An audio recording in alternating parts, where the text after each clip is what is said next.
اللهم صل على سيدنا ومولانا محمد۔ دین کی خدمت میں علم کے اعتبار سے زیادہ رول مرد حضرات کا ہی معلوم ہوتا ہے۔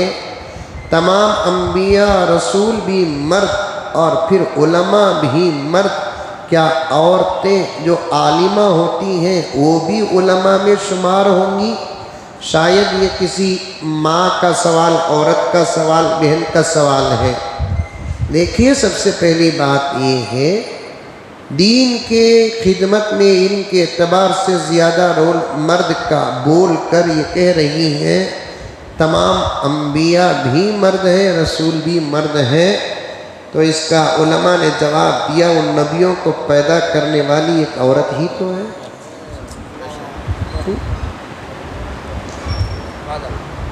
انبیاء آسمان سے اتارے تو نہیں گئے۔ ان ماؤں کا کیا رول ہوگا جنہوں نے انبیاء کو پیدا کیا ہے؟ ان ماؤں کا کیا رول ہوگا جنہوں نے رسل اور رسولوں کو پیدا کیا ہے؟ یہ دعوت و تبلیغ میں جو اجتماعات ہوتے ہیں نا، وہاں پر کبھی کبھی کیا ہوتا ہے، علماء کی خاص مجلس ہوتی ہے۔ ایک بہت پہلے کی بات بول رہا ہوں میں، علماء کی خاص مجلس ہوتی ہے، تو جو غیر عالم ہوتا ہے ان کو جماتے نہیں، کیونکہ علماء کا خاص۔ ایک صاحب تھے، جبہ شرعی پاجامہ سر میں امامہ سب پہ لگ رہا ہے، بھئی علماء جو ہیں، اب گیٹ کے پاس جو کھڑے ہوئے تھے، جو صرف علماء کو بھیج رہے تھے، اس صف میں یہ جو غیر عالم، جو عالم کی شکل بنا رکھے تھے، انہوں بھی جا رہے، تو اب ان کو روک دیا گیا کہ بھئی آپ عالم کیا؟ تو ان کا جو جواب، جے عالم کیا پوچھ رہی، میں عالم کا باپ، عالم کا باپ۔ میں احساس کمتری میں مبتلا نہ ہو کہ ہم انبیاء و رسول نہیں ہیں۔ نبوت اللہ تعالیٰ مردوں کو دیا، عورتوں کو نہیں دیا، رسالت اللہ تعالیٰ مردوں کو دیا، عورتوں کو نہیں دیا، لیکن وہ انبیاء بھی پیدا ہوئے تو ان ماؤں کا سفر طے کر کے ہی پیدا ہوئے۔ ہاں، جہاں تک علم کی بات ہے، امت مسلمہ میں جیسے مفسرین گزرے ہیں ویسے مفسرات بھی گزرے ہیں، محدثین گزرے ہیں تو محدثات بھی گزرے ہیں۔ حضرت علی میاں ندوی رحمۃ اللہ علیہ فرماتے ہیں، ہندوستان کو بخاری کا سبق جو آیا ایک عورت کے واسطے سے آیا ہے۔ سمجھ میں آئی بات ہے؟ فقہ بھی عورتیں جانتی تھیں، فتویٰ دیتی تھی عورتیں، حافظات گزری ہیں، سمجھ میں آئی بات ہے؟ اور جو عورتیں علم دین حاصل کی ہیں، وہ جیسے مردوں میں علم حاصل کرنے والے عالم ہوتے ہیں، یہ عالمہ ہوگی، علماء ہوتے ہیں تو یہ عالمات ہوتی ہیں۔ رمضان المبارک میں وازلین لگا سکتے ہیں اور لپ بم، یہ دیکھیں ہونٹوں میں لگانے سے پرہیز کریں، ممکن ہے کہ چاٹتے ہوئے چلا جائے پیٹ میں، اثر پیٹ کو جاتا ہے تو روزہ ٹوٹ جائے گا۔ البتہ چہرے کو، ہاتھوں کو، پیروں کو وازلین لگا سکتے ہیں۔ سر میں درد ہے تو وکس بھی، زنڈو بام بھی لگا سکتے ہیں۔ جواب میں وکس اور زنڈو بام کا ایڈورٹائز بھی ہو رہا ہے۔ شادی کے رشتے کے لیے لڑکی کی فوٹو الگ الگ بروکر کو دے سکتے ہیں، بہتر نہیں ہے۔ سمجھ میں آئی باتیں؟ کیونکہ کچھ شریر بدماش لوگ رشتے کے نام پر بروکروں کے پاس جا کر بیٹھ کر صرف تصویریں دیکھتے رہتے ہیں، پھر کانٹیکٹ بھی اللہ حفاظت فرمائے، دینا بہتر نہیں ہے۔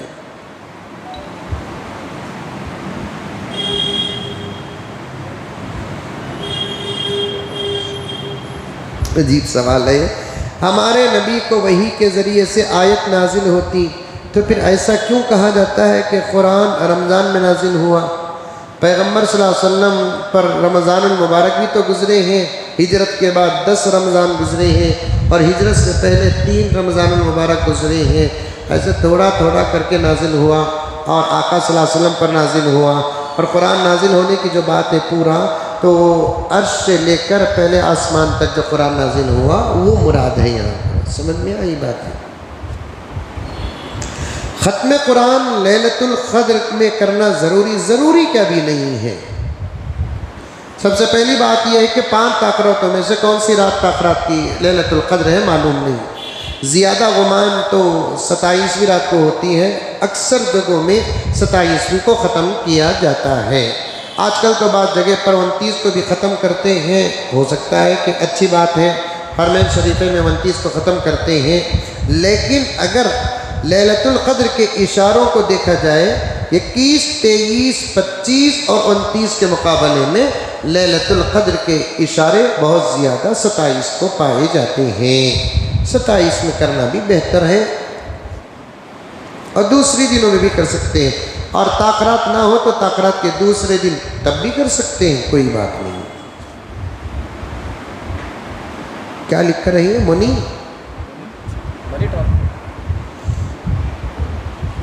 انویسٹمنٹ، منی انویسٹمنٹ، یا پھر رقم محفوظ کرنے کے لیے فلاٹ یا زمین خریدے ہیں تو کیا اس پر زکوٰۃ ہے؟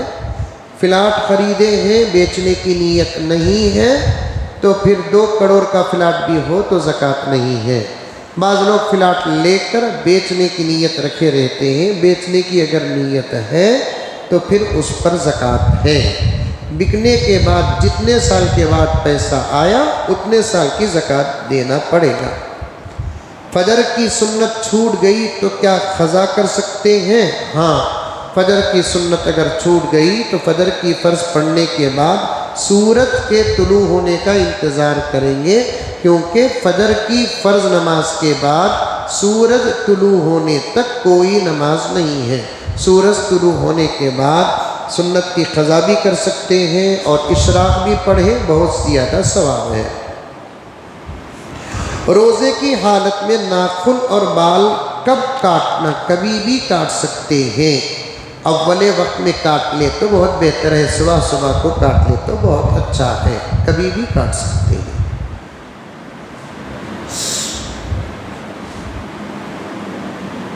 جمعے کی اذان ہوتی ہے، دکان بند کرنا یا خود تاخیر کر سکتے ہیں؟ پہلی جو اذان ہوتی ہے اس کے بعد دکان بند کر دینا چاہیے، بزنس بند کر دینا چاہیے، اپنے دوسری تمام مصروفیات کو ترک کر دینا چاہیے اور سیدھے مسجد کی طرف دوڑنا چاہیے۔ کار کے لون ڈپارٹمنٹ میں، کار لون ڈپارٹمنٹ میں ہماری بہن ٹیلی کالر مطلب جو فون بات کرتے ہیں، کیا کام کر سکتے ہیں؟ جائز ہے۔ دیکھیے، عورتوں کا غیر مردوں سے بات کرنا، غیر مردوں کا غیر عورتوں سے بات کرنا جائز نہیں ہے، یہ کام بہتر نہیں ہے۔ غیر مسلم جو مسجدوں میں مسلمانوں کے لباس پہن کر مانگنے آتے ہیں اور نہیں غلطی سے، آپ ہی تو لکھیں اور بھی وغیرہ بھی، غلطی سے زکوٰۃ دینا کیسے؟ دیکھیے، زکوٰۃ دینے کے لیے تحقیق کرنا چاہیے، کسی نہ کسی طریقے سے تحقیق کیے بغیر آپ زکوٰۃ دے دیے اور جس کو دیے انہیں زکوٰۃ کے لائق اور مستحق نہیں ہے تو زکوٰۃ ادا نہیں ہوگی۔ سمجھ میں؟ کسی نہ کسی طریقے سے پوچھ رہے مسلمان کو کہ بھائی تم لگا سیدہ کیا؟ بھائی چپ کے بولو، سیدہ کی زکوٰۃ دکھ رہی نہ تمہیں، ایسا چپ کے معلوم کرتے، ارے نہیں بھائی ہمیں سیدہ نہیں، ہمیں پٹھانا، ہمیں سمجھ میں آئی بات؟ تو معلوم ہو جاتا کہ بھائی پٹھان ہے، خان ہے، دکنی ہے، شیخہ ہی، فلاں ہی، تو دے سکتے ہیں۔ جان بچانے کے لیے روزہ توڑ سکتے ہیں؟ جی، روزہ جان بچانے کے لیے توڑ سکتے ہیں۔ مال اپنی حفاظت کے لیے بینک میں رکھ سکتے ہیں؟ بہتر نہیں ہے، بینک سے جتنا دور رہیں گے اتنا اچھا ہے، کیونکہ بینک کا جو ماحول ہوتا ہے وہ سودی کاروبار کا ماحول ہوتا ہے اور مجبوراً بینک سے رشتہ جوڑ کر رکھنا پڑتا ہے۔ جیسے کوئی کام کرنا پڑتا ہے تو پین کارڈ پوچھتے ہیں، ٹرانسفر پوچھتے ہیں، فلاں فلاں پوچھتے ہیں، مجبوری ہے تو مجبوری کے حد تک ہی کسی ناجائز اور حرام کو استعمال کر سکتے ہیں، الضرورات تبیح المحظورات کے تحت میں۔ زکوٰۃ کے لیے مال بینک میں رکھ کر پیسے لے سکتے ہیں، لا حول ولا قوت الا باللہ۔ کچھ پیسے 10 لاکھ روپے بینک میں ڈال دیے، منتھلی یا 3 منتھ پیسہ جو آتا ہے وہ پیسہ جمع کر کے زکوٰۃ دینا چاہتے ہیں تو ناجائز ہے، حرام ہے، حرام ہے، حرام ہے۔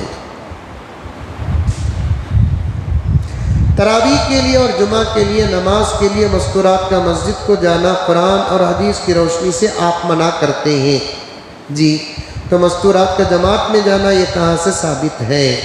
تو پھر جماعت والوں سے پوچھیں ہم نے کب کہا کہ مستورات جماعت میں جانا جائز ہے بول کر؟ سمجھ میں آئی باتیں؟ جہاں تک ہو سکے عورتیں بھی جماعت میں نہ جائیں۔ ہاں کوئی علاقہ ایسا ہے جہاں عورتوں کے ایمان کو خطرہ ہے، عقیدوں کو خطرہ ہے، وہاں اگر جماعت جانا ضرورت ہے تو پورے احتیاط کے ساتھ جا سکتے ہیں۔ دعوت و تبلیغ کا حکم الگ ہے اور نماز کا حکم الگ ہے۔ دعوت و تبلیغ کا حکم الگ ہے اور مسجد کا حکم الگ ہے، اور قیاس بھی کرنا ہے تو صحیح قیاس کرنا ہے۔ سمجھ میں آئی بات ہے؟ بقرعید کھا سکتے بولے تو کتا کی نہیں کھا سکتے بول کر بولے سکا، اسے بولتے قیاس مال فارغ، غلط قیاس ہے۔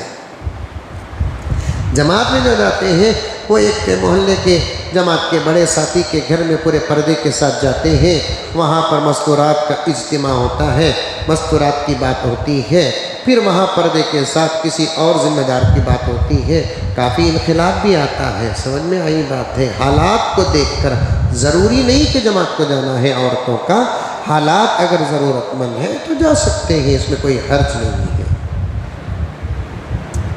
یہی سوال حضرت عمر فاروق سے بھی کر سکتے نا، جب مسجدوں میں آنے سے احادیث کو سامنے رکھ کر، حالات کو سامنے رکھ کر عورتوں کو مسجدوں کو آنے سے حضرت عمر فاروق نے روکا ہے۔ یہاں بھی لوگ کہتے ہیں کہ یہ عمر کا فیصلہ ہے، اللہ اکبر، نعوذ باللہ من ذالک، کہ نبی مسجد کو آنے کی اجازت دے اور حضرت عمر روکے، ہو نہیں سکتا۔ پیغمبر کی بہت ساری احادیث ہیں کہ عورتیں اپنے گھروں کے اندر نماز پڑھیں، گھروں کے اندر بھی اندر نماز پڑھیں۔ پھر حضور کے زمانے میں عورتیں مسجد کو آتی تھی، حضور کیوں نہیں روکتے تھے؟ بھی دعوت و تبلیغ کا، قرآن کے اترنے کا زمانہ تھا۔ جیسے مردوں کو دین ڈائریکٹ نبی سے سیکھنا ضروری تھا، ویسے عورتوں کو بھی دین نبی سے سیکھنا ضروری تھا، تو پھر اس وقت کے حالات کو سامنے رکھ کر اجازت تھی۔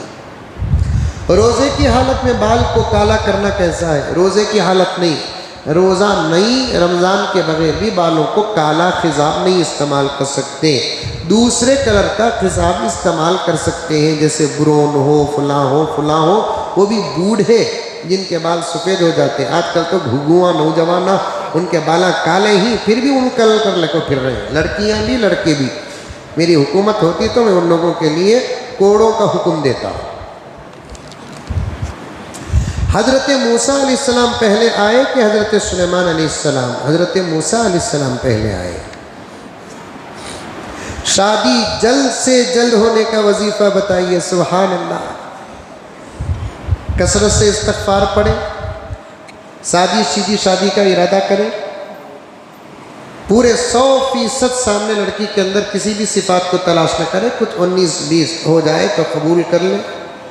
ہر نماز کے بعد یا لطیف 140 پر 1 مرتبہ اول اور آخر درود شریف کے ساتھ پڑھیں، اور رات کو سونے سے پہلے 40 مرتبہ سورہ اخلاص پڑھ کر سو جائیں۔ یہ سب لڑکے اور لڑکیوں کے شادیوں کا انتظام ہے۔ جن کی شادیاں نہیں ہوئی وہ اس پر عمل کریں۔ آج وظیفہ سن کر جن کی شادیاں ہو گئی ہے، کیا کرم صاحب وہ بھی شروع کر لے رہے، اچھا نہیں ہوگا۔ ہاں گھر کے حالات سازگار ہیں تو وہ بھی پڑھے، کیا حرج ہے۔ ہمارے مسجد کے امام تعویذ اور پلیتے کا کام کرتے ہیں، کیا ان کے پیچھے نماز پڑھ سکتے ہیں؟ اگر وہ صحیح تعویذوں کا انتظام کرتے ہیں تو پڑھ سکتے ہیں۔ سمجھ میں آئی بات ہے؟ اور وہی امام ٹی شرٹ پہن کر بھی نماز پڑھتے ہیں۔ ٹی شرٹ پہن کر نماز پڑھنا مکروہ ہے۔ اگر ٹی شرٹ پہن کر نماز پڑھا رہے ہیں تو مت پڑھو۔ خود اگر ٹی شرٹ پہن کر نماز پڑھ رہے ہیں تو پڑھنے والا مکروہ عمل کر رہا ہے، کیونکہ ہاتھ کا یہ الگ حصہ سمجھا جائے گا۔ سمجھ میں آئی بات؟ یہ الگ حصہ سمجھا جائے گا، یہ الگ حصہ سمجھا جائے گا، یہ پیر کی اوپر کی ہڈی سے نیچے تک کا الگ حصہ سمجھا جائے گا۔ ٹی شرٹ میں پورا یہ حصہ کھلا رہتا ہے تو تب نماز مکروہ ہے۔ ہاں یہ بچہ جو پہنا ہے اور آپ جو پہنے ہیں یہ ٹی شرٹ ہے کیا، اس میں پورا ہاتھ ڈگا ہوا ہے تو اس میں کوئی نماز پر فرق نہیں پڑتا۔ ہاں جو یہ اتنے یہاں تک کے جو ٹی شرٹ پہنتے ہیں اس میں نماز پڑھنا مکروہ علماء کرام نے لکھا ہے۔ کیا ہم صدقہ اور فطرہ عید سے 2-4 دن پہلے دے سکتے ہیں؟ دے سکتے نہیں، دینا چاہیے 2-4 دن پہلے۔ میں نے اس سے پہلے بھی کہا تھا، پہلے زمانے میں عید کی تیاریاں 1 دن پہلے یا کل عید تو رات میں طے ہو جاتی تھی، لیکن آج کل عید کی ضروریات اور مصروفیات بہت زیادہ ہیں، تو اس لیے صدقہ فطر 8 دن 10 دن پہلے بھی اگر دینا چاہتے ہیں تو دے سکتی ہے۔ اللہ ہم تمام کو عمل کی توفیق عطا فرمائے۔ لک الحمد لک شکریہ اللہ، اللہم صلی علی سیدنا نبینا مولانا محمد وبارک وسلم۔ ربنا آتنا فی الدنیا حسنہ وفی الآخرۃ حسنۃ وقنا عذاب النار۔ اللہم انک عفو کریم تحب العفو فاعف عنا یا کریم۔ صلی اللہ تعالی علی خیر خلق محمد وآلہ واصحابہ اجمعین برحمتک یا ارحم الراحمین والحمد للہ رب العالمین۔